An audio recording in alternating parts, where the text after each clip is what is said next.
আসসালামু আলাইকুম ওয়া রাহমাতুল্লাহি ওয়া বারাকাতুহু।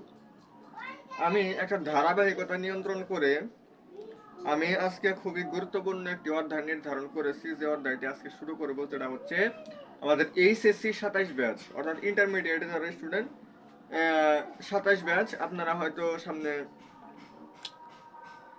সেকেন্ড ইয়ারে উঠবেন আর কি, বেশ দু এক মাস পরে। তো আপনাদের ফার্স্ট ইয়ার প্রায় শেষের দিকে আমি যতটুকু মনে করি, কারণ পরীক্ষা তো বেশ কিছুদিন অনেক দিন আগেই হয়েছে। আপনাদের ইতিমধ্যে অর্ধবার্ষিক পরীক্ষা হয়ে গেছে, আর অর্ধবার্ষিক পরীক্ষার পরে আসলে সময় থাকেই না, 2-3 মাস থাকে বড় জোর। তো এই যেহেতু 2-3 মাস আছে, আপনাদের অলরেডি বেশ কিছু অধ্যায়ও কিন্তু পড়া শেষ হয়ে গেছে। তবে আমি আপনাদের জন্য একদম লাস্ট অধ্যায়টা নিয়ে আসছি, যেটা অনেকজনই ভয় পান, অনেকজনে অনেক জটিল মনে করেন। তো এই যে আমাদের এই অধ্যায়টা যোগজীকরণ, এই অধ্যায়টা আমার কিন্তু অলরেডি ত্রিকোণমিতি মানে সংযুক্ত কোণের ত্রিকোণমিতিক অনুপাত বলেন, এরপরে অন্তরীকরণ বলেন, এগুলা কিন্তু আমি ক্লাস নিয়ে নিচ্ছি, এবং ম্যাট্রিক্স নির্ণয় পড়ানো হয়েছে। এরপর সরল রেখা কিছু নেওয়া হয়েছিল আর কি, সম্পূর্ণতে নেওয়া হয় নাই। তো যাই হোক, এগুলো কিন্তু আসলে এই এইচএসসি 27 ব্যাচকে কেন্দ্র করে নেওয়া হচ্ছে। তো আজকে আমরা যোগজীকরণের যত প্রকার বেসিক লাগে, সেই বেসিক গুলো আমরা আজকে আলোচনা করব, এবং আমরা ধাপে ধাপে সম্পূর্ণ অধ্যায় শেষ করার চেষ্টা করব। আর ভিডিওটা বেশি বেশি সাবস্ক্রাইব করবেন, চ্যানেলটি অবশ্যই সাবস্ক্রাইব করবেন এবং বেশি বেশি শেয়ার করবেন। তো আমরা প্রথমে যোগজীকরণ এই জিনিসটা আসলে কোথায় থেকে আসে, যোগজীকরণ মানে কি? যোগজীকরণ মানে হচ্ছে যোগজীকরণ মানে যোগকরণ, আমার যোগ করতে হবে, অর্থাৎ একটা আবদ্ধ ক্ষেত্রের ক্ষেত্রফল বিষয়টা। আসলে যোগজীকরণটা কোথায় থেকে আসছে সেটা যদি আমি আপনাদেরকে একটু বলি, সেটা হচ্ছে যেমন একটা ধরনের ত্রিভুজ, ধরেন যে একটা ত্রিভুজ, এই ত্রিভুজটার আমি যদি ক্ষেত্রফল নির্ণয় করি, মানে নির্ণয় যদি করতে চাই, তাহলে আমি কি করব? আমি এটা একটা ধরবো সাপোজ ভূমি, আর এটা একটা উচ্চতা, হাফ ইন্টু ভূমি ইন্টু উচ্চতা। এই সূত্রে অ্যাপ্লাই করে আমি ক্ষেত্রফল নির্ণয় করতে পারি। এবং আপনাদেরকে আমি আরো কয়েকটা দেখাই, যেমন যে কোনো দুইটা বাহু দেওয়া আছে, এদের অন্তর্ভুক্ত একটা কোণ দেওয়া আছে, সেক্ষেত্রে আমি ক্ষেত্রফল নির্ণয় করতে পারি। বা এটা যদি আমার একটা সমদ্বিবাহু ত্রিভুজ হয়, তাহলে b/4 √4 square minus B square apply করে করতে পারি। সমবাহু হলে √3/4 a স্কয়ার দিয়ে করতে পারি। এবার যে কোনো প্রকার ত্রিভুজ না হয়ে যে কোনো প্রকার চতুর্ভুজ যদি হয়, যেমন সামান্তরিকের ক্ষেত্রফল হচ্ছে হাফ ইন্টু না ভূমি ইন্টু উচ্চতা, ভূমি ইন্টু উচ্চতা, এরকম বা কিছু একটা। আয়তক্ষেত্রের ক্ষেত্রফল দৈর্ঘ্য গুণন প্রস্থ, এরকম আমরা বিভিন্ন জিনিস দিয়ে আমরা অ্যাপ্লাই করে করতে পারি। তো আসলে বহু বস্তু যদি হয়, সেক্ষেত্রে n² / 4 cot 180 degree divided by n, এই সূত্র অ্যাপ্লাই করে আমি ক্ষেত্রফল নির্ণয় করতে পারি। তখন কথা হচ্ছে, আমি আপনাদেরকে এমন একটা জিনিস দেখাই যে এটার ক্ষেত্রফল আপনি কিভাবে বের করবেন, যেটা হচ্ছে আপনি সাপোজ ধরেন যে এরকম, এটা আপনাকে দিলাম যে এটার ক্ষেত্রফল কত হবে, এটা আপনি বের করেন।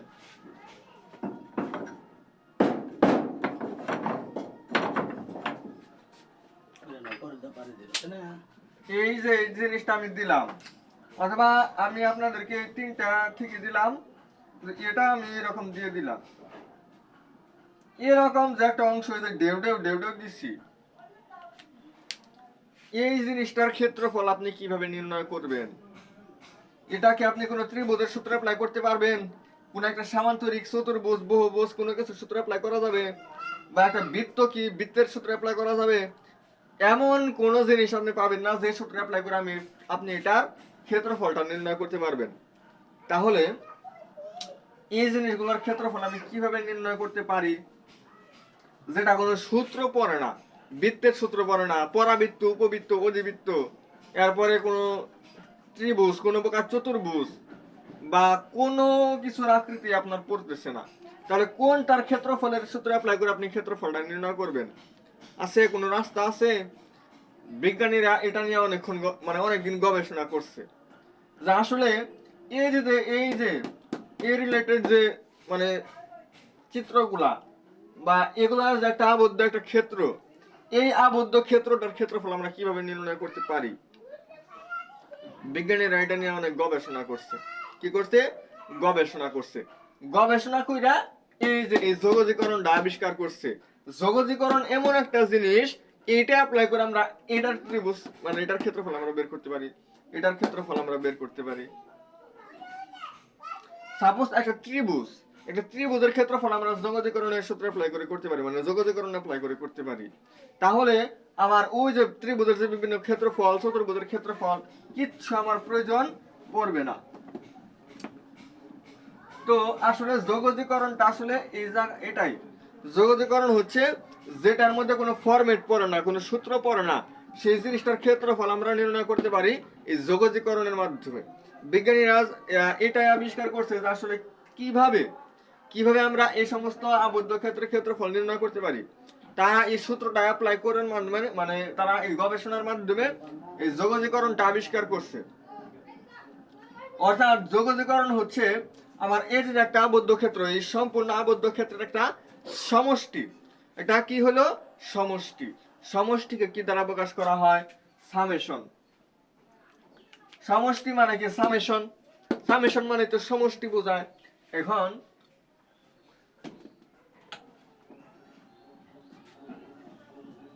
দেখেন, এখন হচ্ছে আপনার এই যে এই সামেশনটা, এইটা আসলে এই ক্ষেত্রফলটা মানে সম্পূর্ণ আবদ্ধ ক্ষেত্র মানে সমষ্টি আর কি। তাহলে এই সমষ্টি যেহেতু এটা একটা সামেশন মানে একটা চিহ্ন, যোগজীকরণের ক্ষেত্রে এটা অন্য একটা চিত্র তো দেওয়া দরকার, অন্য একটা চিহ্ন দেওয়া দরকার। সেক্ষেত্রে বিজ্ঞানী কি করছে, এই যে এইখানে একটা রশ্মি বাঁধছে আর এখানে একটা রশ্মি বাঁধছে, বুঝছেন? বাইদা উপর নিচে দেখছে একটা টান, একজনের উপরের দিকে টান দিছে আরেকজন নিচের দিকে টান দিছে। এটা যে এরকম সোজা হয়ে গেছে, এটা এরকম কি হয়ে গেছে? সোজা হয়ে গেছে। তাহলে এই সামেশনটাকে উপরে একটা দড়ি বাইদা নিচে একটা দড়ি বাইদা এরকম একটা চিহ্ন সে বানায় ফেলাইছে। সম্পূর্ণ সোজা করতে পারে না, একটু বাঁকা বাঁকাই আছে, বাট ওটার তুলনায় অনেকটুকুই সোজা হয়েছে। আচ্ছা যাই হোক, তাহলে এটা হচ্ছে আমার সেই যোগজীকরণ চিহ্ন বলে আখ্যায়িত করা হয়েছে। যোগজীকরণ চিহ্ন হচ্ছে এটা। যোগজীকরণ এই ক্ষেত্রফল আমার দুই ধরনের হয়। কয় ধরনের হয়? দুই ধরনের।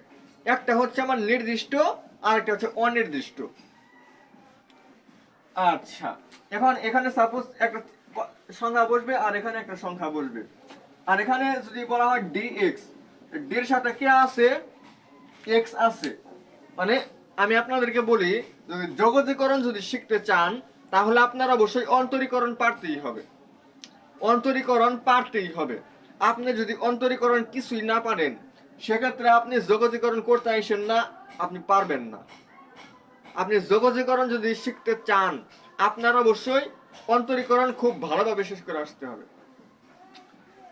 আপনার অন্তরীকরণের dx থাকলে আমরা বুঝতাম হচ্ছে এটাকে, এখানে একটা ফাংশন সাপোজ sin x, তার মানে আমরা বুঝতাম হচ্ছে এই sin x কে আমার এই x এর সাপেক্ষে আমার অন্তরীকরণ করতে বলা হচ্ছে। আর এখানে যদি sin x দেই তাহলে বোঝা যাবে যে এটাকে আমার এই যে এখানে x, তার মানে x এর সাপেক্ষে এটাকে যোগজীকরণ করতে বলা হচ্ছে। তাহলে বুঝতে পারছেন, এটা সাপেক্ষ নির্দেশ করে যে কার সাপেক্ষে আমি এই যোগজীকরণটা করব। আর এই যে আমার এখানে একটা সংখ্যা বসবে, এখানে একটা সংখ্যা বসবে, যদি সংখ্যা বসে তাহলে সেটা হবে নির্দিষ্ট যোগজ, আর যদি কোনো সংখ্যা না বসে তাহলে অনির্দিষ্ট যোগজ। আর এই দুটো সংখ্যার নিচে যেটা থাকে, নিচে থাকে যেটা সেটাকে বলা হয় লোয়ার লিমিট। নিচে থাকলে এটাকে বলা হয় লোয়ার লিমিট, আর উপরে থাকলে বলা হয় আপার লিমিট। এই লোয়ার লিমিট এবং আপার লিমিট যদি কোনো একটা ফাংশনের মধ্যে থাকে তাহলে বুঝতে হবে সেটা হচ্ছে নির্দিষ্ট যোগজ। আর যদি কোনো আপার লিমিট লোয়ার লিমিট এগুলো যদি না থাকে তাহলে অনির্দিষ্ট যোগজ। অনির্দিষ্ট যোগজের ক্ষেত্রে আপনি মনে রাখবেন, অনির্দিষ্ট যোগজের ক্ষেত্রে আপনি যোগজীকরণ নির্ণয় করলেন, যোগজীকরণ নির্ণয় করার পর যে রেজাল্ট আসলো, সাপোজ সাইন এক্স কে কথা সাইন এক্স আসলে কত হয়, সাইন এক্স এর যোগজীকরণ হচ্ছে মাইনাস কজ এক্স, এটার যোগজীকরণ হচ্ছে মাইনাস কজ এক্স। তাহলে আমি এটাকে যোগজীকরণ করলাম, আর যে রেজাল্ট আসলো এটার সাথে আমার অবশ্যই সি যোগ করে দিতে হবে, কারণ এটার মধ্যে কি নাই, আমার লোয়ার লিমিট আপার লিমিট নাই। লোয়ার লিমিট এবং আপার লিমিট যদি না থাকে তাহলে এটাকে বলি আমরা অনির্দিষ্ট যোগজ। আর অনির্দিষ্ট যোগজে আমার প্লাস সি যোগ করে, মানে প্লাস সি ব্যবহার করতে হয়। এখন আপনাদের মনে এটা প্রশ্ন যে আসলে কেন এটার মধ্যে আমার প্লাস সি দিতে হবে, এটার মধ্যে আমার কেন প্লাস সি দিতে হবে, আর কেনই বা আমার এই আপার লিমিট লোয়ার লিমিট থাকলে দিতে হবে না, এটার কারণটা কি, এটার উত্তর আমি আপনাদেরকে এখন দিব। আপনারা এটা বোঝার জন্য আপনি প্রথমে যেটা মাথার মধ্যে গাইথা নেবেন সেটা হচ্ছে যোগজীকরণ হচ্ছে অন্তরীকরণের বিপরীত, যোগজীকরণ হচ্ছে অন্তরীকরণের বিপরীত। এখন আমি আপনাদেরকে সাপোজ দিলাম হচ্ছে DD x of 3x square plus 4, মানে 3x স্কোয়ার প্লাস 4 এটাকে তুমি কি করো, অন্তরীকরণ করো। এই যে 3x স্কোয়ার প্লাস 4 এটাকে তুমি অন্তরীকরণ করো। আচ্ছা আমরা তো অন্তরীকরণ পারি, আমি কি বলছি আপনাদেরকে, যদি যোগজীকরণ শিখতে চান তাহলে অন্তরীকরণ অবশ্যই আগে শিখে আসতে হবে। অন্তরীকরণ কি করতে হবে, অবশ্যই আগে শিখে আসতে হবে। আপনি যদি অন্তরীকরণ ভালো পারেন কেবলমাত্র তখনই আপনি যোগজীকরণটা পারবেন। তাহলে এটা হবে 6x, এটা কত হবে, 6x হবে। আবার যদি আমি আপনাদেরকে দিই ddx অফ 3x স্কয়ার, তাহলে এটার রেজাল্ট কি আসবে, এটাও 6x হবে। এটার ভ্যালু আর এটার ভ্যালু কিন্তু সেম হইছে, বাট দুইটা ফাংশন কি সমান, মানে দুইটা ফাংশন কি আসলে সেম, এটার সাথে প্লাস 4 যোগাকার আছে, পাশে কি আছে, নাই। এখন সি হচ্ছে আপনার কনস্ট্যান্ট, এখানে আপনার আমি যেমন প্লাস 0 দিতে পারি, মানে আমার একটা ফাংশনের সাথে অবশ্যই কোনো না কোনো একটা কিছু যোগ আকারে থাকে। এখন আমি যেহেতু এটার বিপরীত, তার মানে এটাকে আমি যদি যোগজীকরণ করি, 6x কে যোগজীকরণ করলে আমার 6x, এটাকে যদি আমি যোগজীকরণ করি তাহলে আমার 3x স্কয়ার হবে। যোগজীকরণের যে সূত্রগুলো আছে সেই সূত্রগুলা আমি আপনাদেরকে দিব, তো ওই সূত্রগুলোর মধ্যে আপনি দেখবেন ওই সূত্রগুলো অ্যাপ্লাই করে একদম প্রথম সূত্র দিয়ে এটা করা যাবে। 6x এর যোগজীকরণ হচ্ছে 3x স্কয়ার, আপনি করলেন, কিন্তু এখানে আমার প্লাস 4 না থাকে, যদি প্লাস 3 2 1 কত আসছিল ওইটাকে আমি জানি, মানে যে কোনো একটা কিছুই থাকুক, এখানে প্লাস 3 দিয়ে 4 দিয়ে 5 দিয়ে 6 দিয়ে যাই দেই, ওটা যোগজীকরণ কিন্তু আমার 6x হবে। তাহলে কিন্তু অপোজিট মানে বিপরীত মানে যদি আমি উঠি, সেক্ষেত্রে 6x কে যোগজীকরণ করলে আমার 3x স্কয়ার আমি পাই। বাট এখানে যে আমার একটা সংখ্যা ছিল, ওই সংখ্যাটাকে আমি এখানে পাইতাছি, ওই সংখ্যাটাই হচ্ছে আমার প্লাস সি, এই কারণে আমি এখানে প্লাস সি যুক্ত করি। তাহলে প্লাস সি কেন যুক্ত করা হয় সেটার উত্তর আমি মনে হয় আমি দিতে পারছি, আশা করি আপনারা বুঝতে পারছেন। তাহলে যোগজীকরণের ক্ষেত্রে আর অন্তরীকরণের ক্ষেত্রে হচ্ছে পুরোটাই বিপরীত।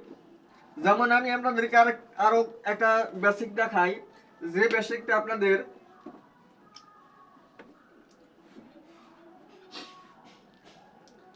যেমন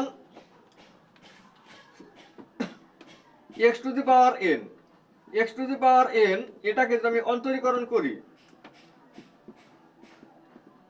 তাহলে পাই হচ্ছে n x to the power n minus 1।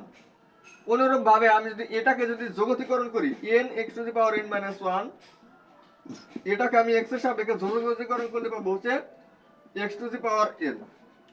বুঝতে পারছেন, মানে এটা যাকে অন্তরীকরণ করলে আমি এটা পাই, এই জিনিসটাকে আমি যোগজীকরণ করলে আমি আবার আরেকটা পাবো।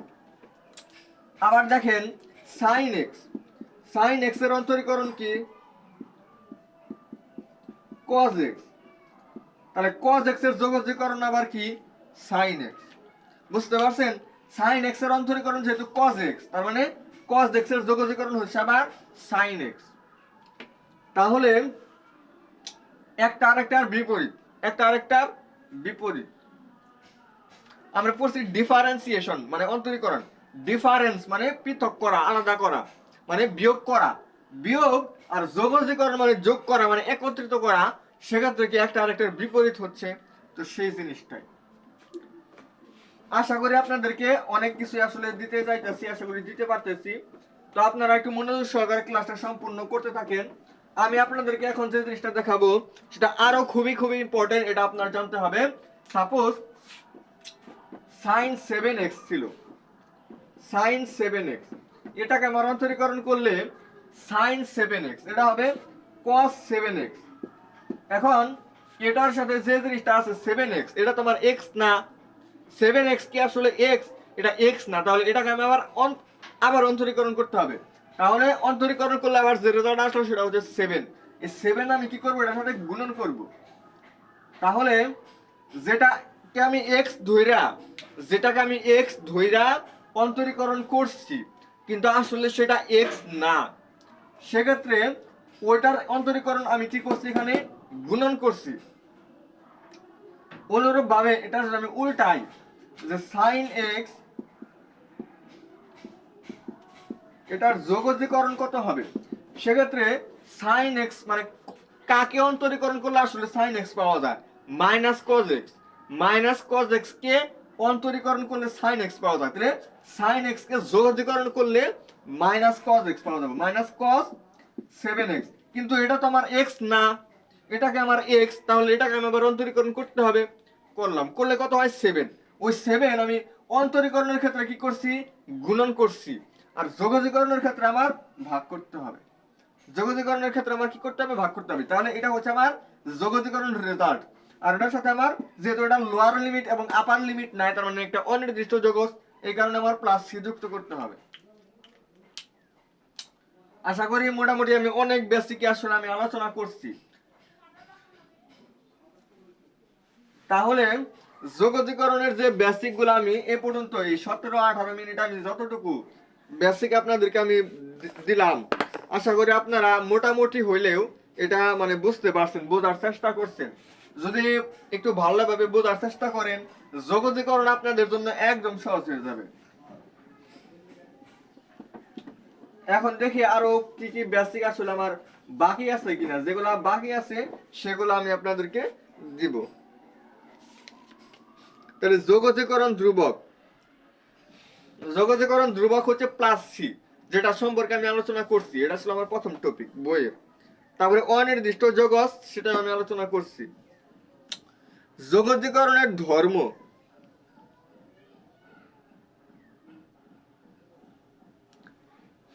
সাপোজ x কে অন্তরীকরণ করলে আমার কত হবে, 1 হবে। তাহলে আমি যেখানে 1 এটা যদি আমি dx করি, x এর সাপেক্ষে এটাকে যোগজীকরণ করলে আমার x হবে, আর এটা যেহেতু অনির্দিষ্ট যোগজীকরণে প্লাস c হবে। তাহলে 1 কে যোগজীকরণ করলে মানে x কে অন্তরীকরণ করলে 1 হয়, আর 1 কে যোগজীকরণ করলে আমার x হয়। এখন কথা এখানে আমার dx না দিয়ে dy আছে, সেক্ষেত্রে কি আমার এখানে x হবে না, d এর সাথে যে থাকবে, 1 কে যোগজীকরণ মানে হচ্ছে d এর সাথে যে থাকবে সে হবে অ্যান্সার, d এর সাথে যে থাকবে সে হবে অ্যান্সার। আর আপনারা যেহেতু অন্তরীকরণ অধ্যায়টা আপনি অবশ্যই মোটামুটি হলেও পড়ছেন, অন্তরীকরণ যে সূত্রগুলো আছে ওইগুলাই আসলে মূলত খালি উল্টাবেন, ওইগুলা কি করবেন, খালি উল্টাবেন। আর পার্থক্য হচ্ছে যেমন a to the power x, এটার অন্তরীকরণ আপনার পড়ছিলেন হচ্ছে a to the power x ln a। তাহলে আপনি যদি যোগজীকরণ a to the power x, তাহলে হবে a to the power x divided by ln a। এটার সাথে যে গুণনাকার ছিল এটার ক্ষেত্রে এসে ভাগাকারে হয়েছে, এটা একটা পার্থক্য আছে। আবার আপনি দেখেন, আপনি ddx of x to the power n এটা পড়ছেন হচ্ছে n x to the power n minus 1, আর যোগজীকরণের ক্ষেত্রে এটার একটা সোজা সাপটা সূত্র হচ্ছে x to the power n কে যদি আমি যোগজীকরণ করি, সেক্ষেত্রে হবে x to the power n plus 1 divided by n plus 1। এটা হচ্ছে আমার ফর্মুলা। তো এরকম যে ফর্মুলাগুলো আছে এই ফর্মুলাগুলো আপনি যে স্যারের বই ইউজ করেন না কেন, আপনার একদম প্রথম পেজেই, যেমন এই যে আমি যে বইটা আমি হাতে নিচ্ছি সেটা হচ্ছে SEO Ahmed sir. SEO Ahmed স্যারের বইয়ের একদম প্রথম পেজেই আপনার একদম অন্তরীকরণ এবং যোগজীকরণ দুইটা অধ্যায়েরই সবগুলো সূত্র দেওয়া আছে। আপনি কি করবেন, একবার ঠোঁটস্থ মুখস্থ করে ফেলাইবেন, ঠোঁটস্থ মুখস্থ। এবং যারা বেশ কিছুদিন আগে মানে অন্তরীকরণ পড়ছেন বা একটু হলেও মানে ভুলে গেছেন এরকম মনে হচ্ছে, তারা অবশ্যই অন্তরীকরণ যে অধ্যায়টা এটা আপনি রিভিশন দিবেন। আমি আপনাদেরকে দুই একটা ম্যাথ দেখাবো এখন।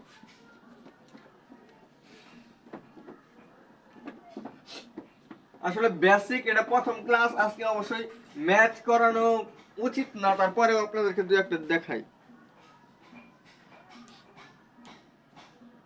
বোর্ডে আসে নাই এমন কোনো ম্যাথ আমি কোনোদিন দেখাই নাই, কোনোদিন দেখাবো না।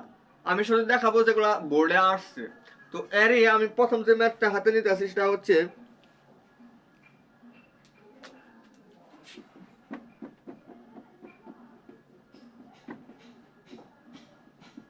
এটা হচ্ছে এসইও আহমদ স্যারের 10.1 10.1 এর 6 নম্বর ম্যাথ। 1 নাম্বার 10.1 এর যে 1 নাম্বার 2 নাম্বার 3 নাম্বার এরকম ম্যাথ থাকে না, তো 1 নম্বরেই অনেকগুলা ম্যাথ আছে।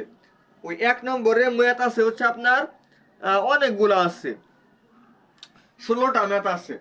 1 নাম্বার 2 নাম্বার 3 নাম্বার এরকম ম্যাথ থাকে না একটা অনুশীলনের মধ্যে, তো 1 নাম্বারে আপনার 16টা ম্যাথ আছে। কয়টা ম্যাথ আছে? 16টা। তার মধ্যে এটা হচ্ছে আপনার 6 নম্বর ম্যাথ। এটা কয় নম্বর ম্যাথ? এটা হচ্ছে 6 নম্বর ম্যাথ। আর এটা হচ্ছে আপনার রাজশাহী বোর্ড 9 সালে আসছিল। তাহলে 2009 সালে রাজশাহী বোর্ডে এই প্রশ্নটা আসছিল যে এটার যোগজীকরণ রেজাল্টটা কত হবে। এখন তাহলে দুইটা বা তিনটা যোগজীকরণের ধর্ম হচ্ছে মানে কয়েকটা ফাংশনের যোগফলের যোগজীকরণ তাদের আলাদা আলাদা যোগজীকরণের যোগফলের সমান।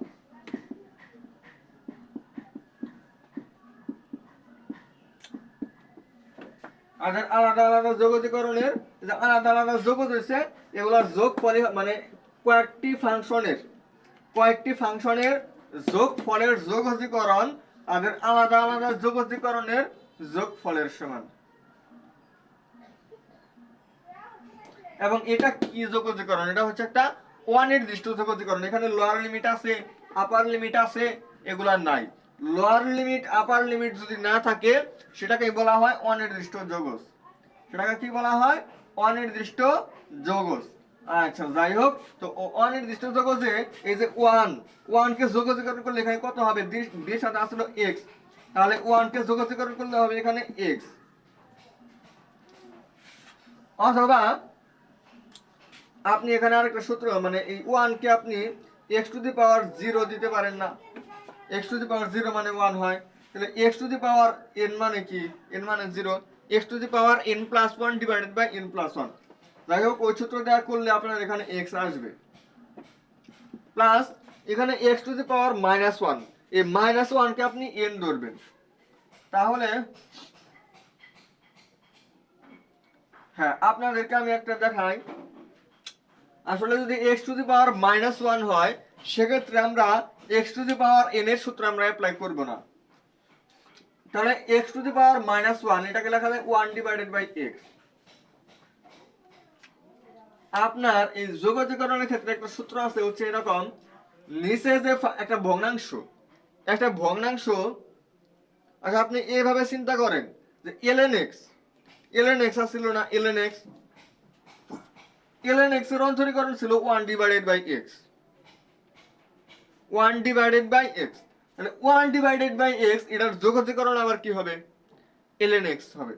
তাহলে এটা আমরা ln x দিতে পারি, এরকম দেওয়া যায়। কারণ ln x এর অন্তরীকরণ কি ছিল? 1 বাই x। তাহলে 1 বাই x এর যোগজীকরণ আবার কি হবে? উল্টা ln x। এভাবে আমরা যোগজীকরণ করতে পারি।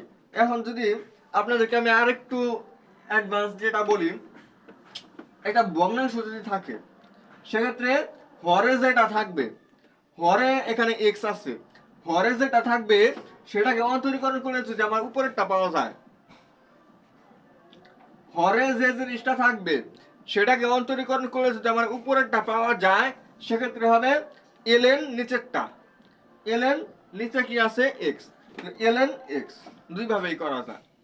নিচে যে ফাংশন থাকবে সেটাকে অন্তরীকরণ করলে যদি আমার উপরেরটা পাওয়া যায়, সেক্ষেত্রে হবে আমার ln নিচেরটা। আশা করি বুঝতে পারছেন।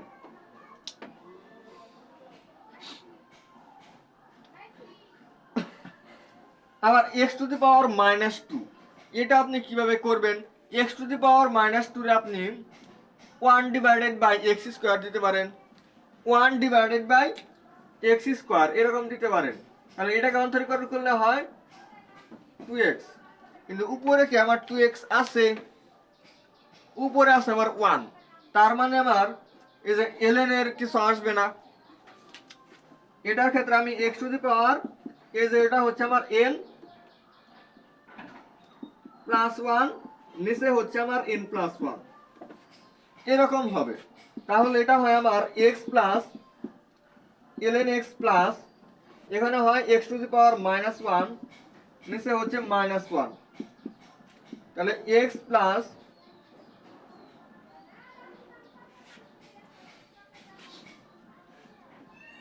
ln x -1 divided by x square,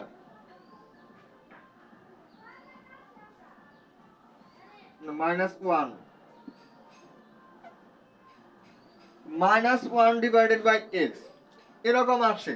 এখন এটা হচ্ছে আমার যোগজীকরণ রেজাল্ট।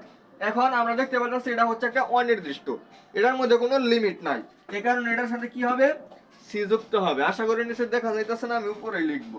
তাহলে বুঝতে পারছেন যে আসলে আমরা যোগজীকরণ কিভাবে নির্ণয় করতে পারি।